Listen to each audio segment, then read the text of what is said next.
আসসালামু আলাইকুম। রান্না করছি ইলিশ কচু, তাও আবার এই সিজনের সবথেকে মজার জিনিস দিয়ে, কাঁঠালের বিচি। আর যে কচু দিয়ে এই ইলিশ কচু রান্না করব, সেই কচুগুলো কিন্তু এই সিজনে বাড়ির আনাচে কোনাচে বা মাঠে খুব সহজেই পেয়ে যাবেন।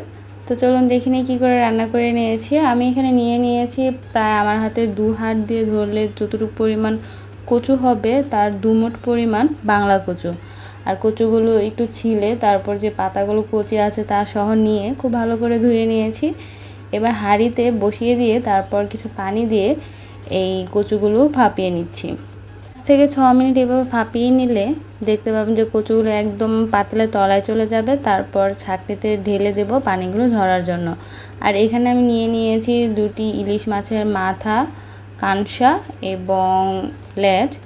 এগুলো দিয়ে আজকে রান্নাটি আমি করব। আর সাথে নিয়েছি বেশ অনেকটা পরিমাণ কাঁঠালের বিচিগুলো দুফালি করে নিয়ে তারপর যতটুকু কালো অংশ পরিষ্কার করা সম্ভব হয়েছে তা পরিষ্কার করে নিয়েছি।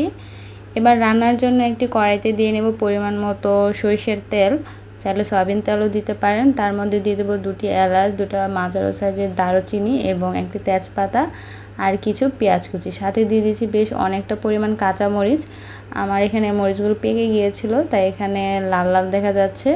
একটু ভেজে নিয়ে তার মধ্যে দিয়ে দিচ্ছি 4 চা চামচ পরিমাণ রসুন বাটা। যেহেতু কচু শাক, আর শাকে কিন্তু রসুনের পরিমাণটা একটু বাড়িয়ে দিলে ভালো লাগে, তাই একটু বেশি পরিমাণ দিয়েছি।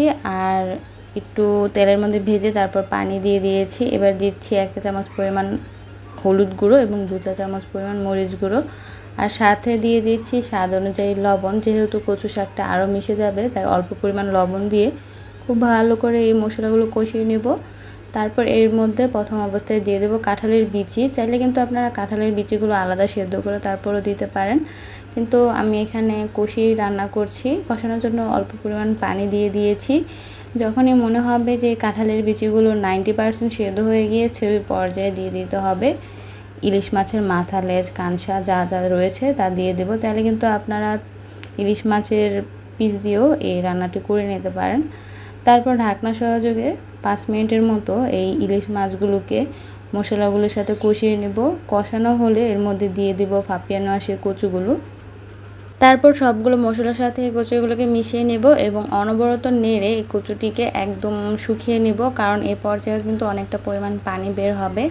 আর এই ইলিশ কচু যে কতটা পরিমাণ দুর্দান্ত হয় তা এই রেসিপিটি ফলো করে রান্না করলেই বুঝতে পারবেন। আর সেদিন কিন্তু পাতিলাতে ভাত একটু বেশিই রান্না করবেন। আশা করি এই রেসিপিটি আপনাদের কাছে ভালো লেগেছে। ভালো লাগলে আমার পাশে থাকবেন। আল্লাহ হাফেজ।